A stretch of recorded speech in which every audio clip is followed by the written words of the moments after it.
அகர முதல எழுத்தெல்லாம் ஆதிபகவன் முதற்றே உலகு என்றார் திருவள்ளுவர். தனக்கு ஓமையில்லாதான் தாள் சேர்ந்தார்கல்லால் மனக்கவலை மாற்றல் அரிது என்றார். இறை நம்பிக்கை உறுதியாய் மனித வாழ்வின் மேம்பாட்டுக்கு தேவை என்றார் திருவள்ளுவர். அதுதான் வாழ்வின் தொடக்கம் என்றார். அதுதான் வாழ்வின் முதல் என்றார். அதுதான் வாழ்வின் மூலம் என்றார்.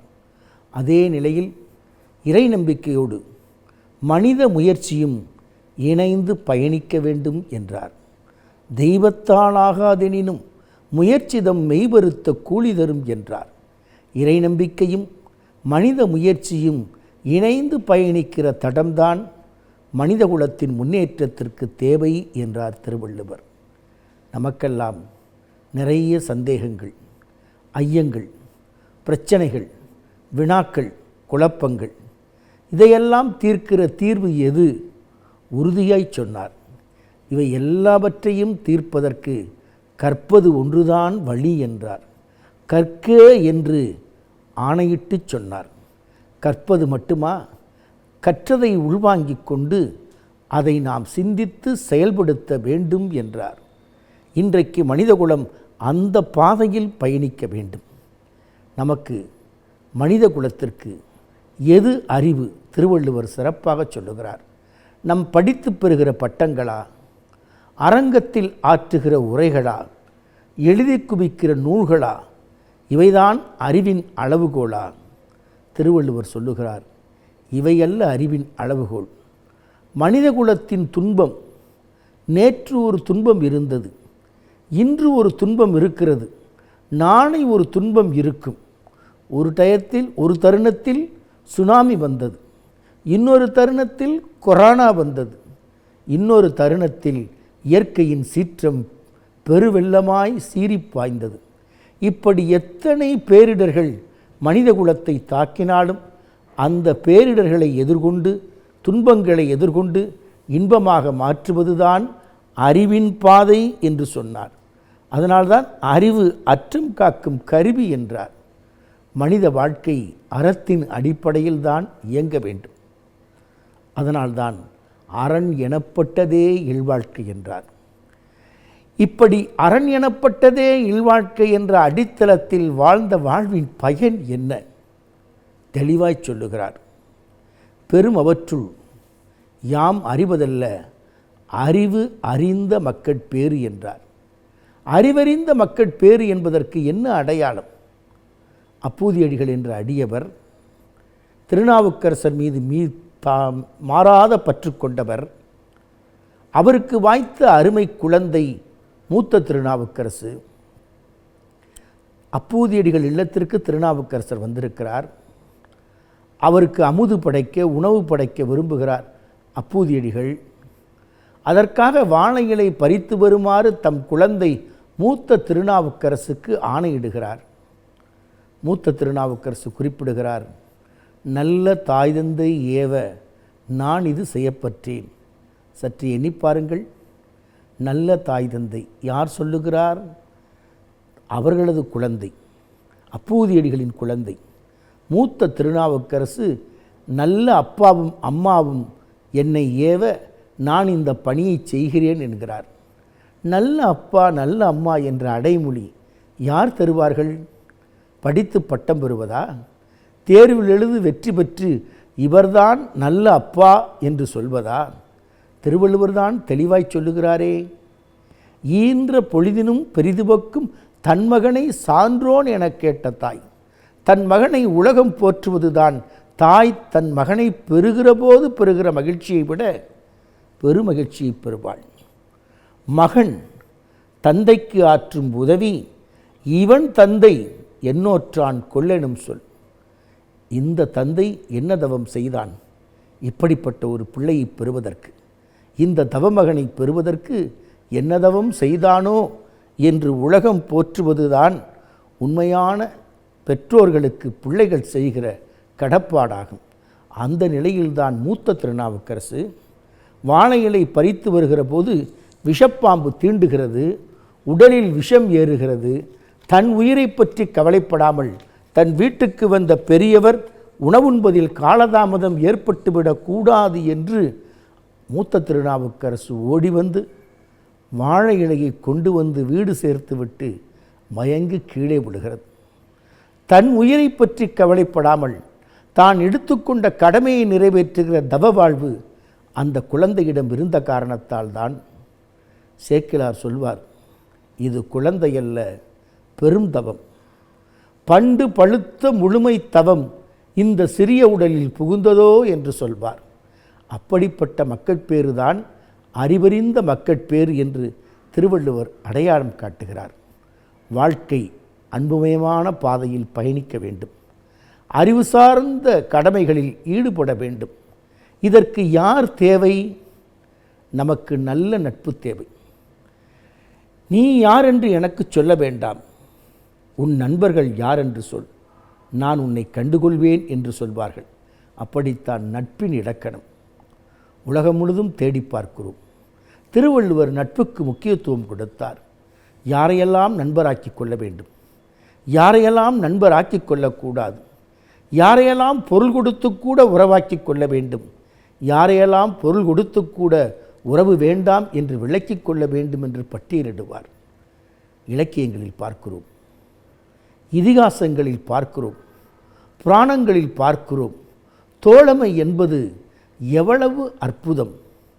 மார்க்ஸ் உலகத்திற்கு மூலதனத்தை தருகிறான். அந்த மூலதனத்தை தருவதற்கு அவன் வாழ்வின் மூலதனமாக இருந்த ஜென்னி கூட பின்புலமாய் விளங்கினாள். நாளொன்றுக்கு 20 மணி நேரம் அறிவு தேடலில் ஈடுபட்டான். நூலகத்திலேயே தன்னை கரைத்து கொண்டான்.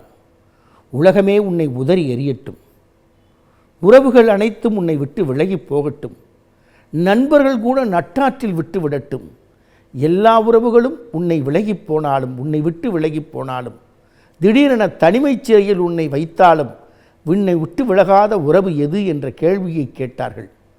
அதற்கு உலகம் முழுதும் கிடைத்த ஒரே விடை புத்தகங்கள், புத்தகங்கள், புத்தகங்கள் என்பதுதான் பதிலாயிருந்தது. நான் உன்முன் தலை குனிந்தேன், அதனால் பலர் முன் தலை நிமிர்ந்தேன், நன்றி புத்தகமே நன்றி என்று சொல்லுகிற வாக்கியம் அறிவின் தேடலின் அவசியத்தை வழிகாட்டுகிறது. அப்படிப்பட்ட ஒரு அற்புதமான மூலதன நூலகத்தை தந்தவன் தன் வாழ்வின் வெற்றிக்கு மூலதனத்தை உலகத்திற்கு தந்ததற்கு யார் காரணம் என்று சொல்கிறான். அந்த நள்ளிரவு நேரத்தில் 3 பாகங்களை வெளியிடுகிறான். 3 பாகங்கள் உலகத்திற்கு கிடைத்து விட்டது. மூலதனத்தின் மூலதனம். இப்போது அவன் நன்றி சொல்வது யாருக்கென்றால் தன் அருமை தோழன் ஏங்கல்ஸுக்கு சொல்லுகிறான். ஏங்கல்ஸ், அருமை நண்பனே, இந்த நேரம் நீ எங்கே இருக்கிறாய்? கருத்தின் பிரிவில் என்னை விட்டு போய்விட்டாய், ஆனாலும் எண்ணத்தில் எப்போதும் என்னோடு தான் இருக்கிறாய். இங்கிருந்தே உன்னை நான் அணைத்து கொள்கிறேன். அன்பு நண்பனே, நீ இல்லை என்றால் இந்த மூலதனம் உலகத்திற்கு கிடைத்திருக்காது என்று சொல்கிறான். அப்படிப்பட்ட நட்பு கபிலர் பாரியின் நட்பு. பாரியிடம் பரிசில் பெற்றோர் ஏராளம். ஆனால் வாழ்ந்த காலத்தில் அவனிடம் பரிசு பெற்றோர் யாரும் அவன் மறைந்த பிறகு வரவில்லை. பாரி மறைந்த பிறகு அவன் இந்த மண்ணில் விட்டு சென்ற கடமையை நிறைவேற்றியவன்தான் கபிலன். பாரியின் அன்பு மகளிரை தக்க இடத்தில் திருமணம் செய்து கொடுத்துவிட்டு வடக்கிருந்து உயிர் துறக்கிறான். நண்பன் வாழும் வரை இன்பத்தில் பங்கெடுப்பது, நண்பனின் சுகத்தில் பங்கெடுப்பது, அவன் அள்ளித்தரும் செல்வத்தில் பங்கெடுப்பது, அவன் மறைந்த பிறகு அவன் இருந்த திசை நோக்கி கூட திரும்பி பாராமல் இருப்பது, இதுதான் நட்பின் இலக்கணம் என்றபோது எது உண்மையான நட்பின் இலக்கணம்? நண்பன் வாழும்போது கடைபிடித்த நட்பை விட அவன் மறைந்த பிறகு இந்த மண்ணில் அந்த நண்பன் எந்த கடமையை செய்யாமல் விட்டுவிட்டு போய்விட்டானோ அந்த கடமையை செய்வதுதான் உண்மையான நட்பு. அந்த நட்பைத்தான் கபிலன் செய்தான். பாடி பரிசில் பெறுகிற புலவர் உலகத்தில் இல்லாமல் தியாக உலகத்தில் இடம் பிடித்தவன் கபிலன். இப்படி எத்தனை நட்புகள்! அப்படி நட்பை பட்டியலிட்டால் கோப்பெருஞ்சோழன் பிசிராந்தையார் நட்பு. கோப்பெருஞ்சோழன் சொல்லுகிறான், வடக்கிருந்து உயிர் துறக்கப் போகிறான். வாழ்வின் வெறுப்பின் உச்சத்தில் வடக்கிருந்து உயிர் துறக்கும் முன்பு தன் அருகே அமர்கிற இடத்தை வலப்புறத்தில் இருக்க வேண்டிய இடம் தனியாக இருக்கட்டும், என் நண்பன் பிசிராந்தையார் வருவான் என்று நம்பிக்கையோடு சொல்கிறான். யார் இந்த பிசிராந்தையார்? கோப்பெருஞ்சோழனை பார்த்து பழகியவனா? அவனிடம் பரிசில்களை அள்ளிப்பெற்று சென்றவனா? அவன் அதிகாரத்தை அனுபவித்தவனா? இல்லை, கணப்பொழுது கூட, கண்ணிமைக்கும் நேரத்தில் கூட பார்த்திராதவன். அந்த நண்பன் தனக்காக வருவான். பிசிராந்தையார் என்ற பழகாத நண்பன் தன்னோடு வருவான், தன் வலப்பக்கம் அமர்வான், தன்னோடு சேர்ந்து தன் உயிரையும் தருவான் என்று நம்பிக்கையோடு இருந்தானே, அதுதான் உண்மையான நட்பின் இலக்கணம். அந்த நட்புக்கு இலக்கணமாகவே பிசிராந்தையார் வந்தார். கோப்பெருஞ்சோழனோடு அமர்ந்தார், உயிர் துறந்தார். பார்த்து பழகாத நண்பன்தான் தனக்காக உயிர் தருகிறான் என்றால் எவ்வளவு உன்னதமான நட்பு! இதைத்தான் திருவள்ளுவர் சொன்னார். புணர்ச்சி பழகுதல் வேண்டா, புணர்ச்சி பழகுதல் வேண்டா, உணர்ச்சிதாம் நட்பாம் கிழமை தரும் என்று சொன்னார். அந்த நட்பின் உச்சத்தில் தான் கர்ணன் துரியோதனன் நட்பு. கர்ணனுக்கு இதயத்தில் ஆழமான காயம், தன் பிறப்பு தெரியவில்லை என்ற காயம், தாய் தந்தை தெரியாதவன் என்ற பழியை சுமந்தவன். ஒரு நாள் அவன் தாய் யாரென்று தெரிந்தது. குந்தியே வந்து சொன்னாள், நீதானடா என் முதல் மகன் தலைமகன் என்று. தன் முதல் மகன் தலைமகன் கர்ணன் என்று அறிவித்த போது கூட அடுத்த நொடியே அவன் தாய் சொன்னாள், அஸ்தினாபுரத்து அரியணை உனக்குத்தான், தம்பிமார்கள் உன் தலைமையை விரும்புகிறார்கள் என்று சொன்னவுடன் இந்த சொல்லை என் காதுகளில் கேட்க வேண்டுமா? நெருப்பை மூட்டியது போல் இருக்கிறது. இந்த நேரத்திலா என் தாய் யார் என்று தெரிந்திருக்க வேண்டும். அன்பு தாயே, என்னை மன்னித்து விடு. என் நண்பனுக்காக உயிரை துறப்பதுதான் உண்மையான நன்றியின் கடப்பாடு என்று உயிரை துறந்தான். இந்த நட்பின் பட்டியல் மனிதர்களுக்கு மட்டும்தானா? இறைவனுக்கும் உண்டு. இறைவனும் தனக்கு நல்ல நட்பு தேவை என்றுதான், தோழமை தேவை என்றுதான் சுந்தரரை தேடி தோழமையாய் எடுத்துக்கொண்டார். அந்த நட்பின் உரிமையை எவ்வளவு ஆதிக்கம் செலுத்துகிறார் சுந்தரப் பெருமான். நாயன் நீரே, நான் உமக்கு அங்கு அடியேனாகில், நீரே எனக்கு தாயின் நல்ல தோழருமாம். தம்பிரானாரே ஆகில், ஆய அறிவு முழந்து அழிவேன் அயர்வு நோக்கி, அவ்வளவும் போய் இவ்விரவே பறவையுறு புலவி தீர்த்து தாரும் என்று ஆணையிடுகிறார் என்றால் இதுதான் நட்புக்கான அடையாளம். இப்படி எத்தனை நட்புகள் இருந்தாலும் உலகத்தில் உண்மையான நட்பு எது? துன்பம் வருகிற நேரத்தில் நமக்கு தோளோடு தோள் கொடுக்கிற தோழமைதான். நாம் கண்ணீர் விடுகிற நேரங்களில் நம் கண்ணீரை துடைக்கின்ற கரங்கள்தான் உண்மையான நட்பு. அதைப்போல உலகத்தை உலுக்கிய உரைகள் ஏராளம். சுவாமி விவேகானந்தர் கன்னியாகுமரி கடற்கரையிலே கடுந்தவம் புரிந்தார்.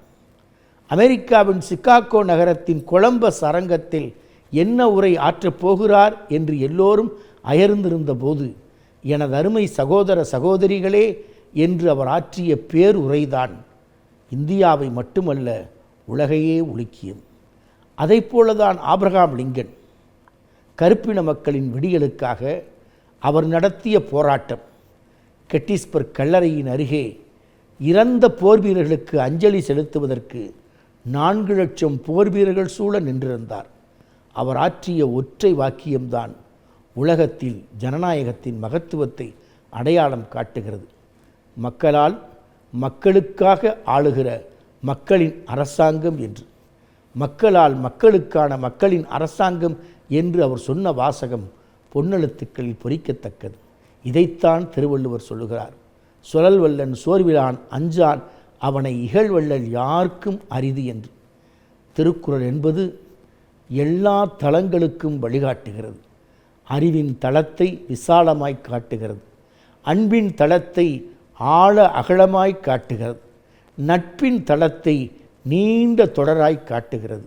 எல்லா தளங்களுக்கும் வழிகாட்டுகிற இறை நம்பிக்கையும் மனித உழைப்பையும் இணைந்து சிந்திக்கிற திருக்குறள் காட்டுவழி பாதைக்கு கைவிளக்கு, கடல்வழி பாதைக்கு கலங்கரை விளக்கு, மலைவழி பாதைக்கு குன்றின் மேலிட்ட விளக்கு.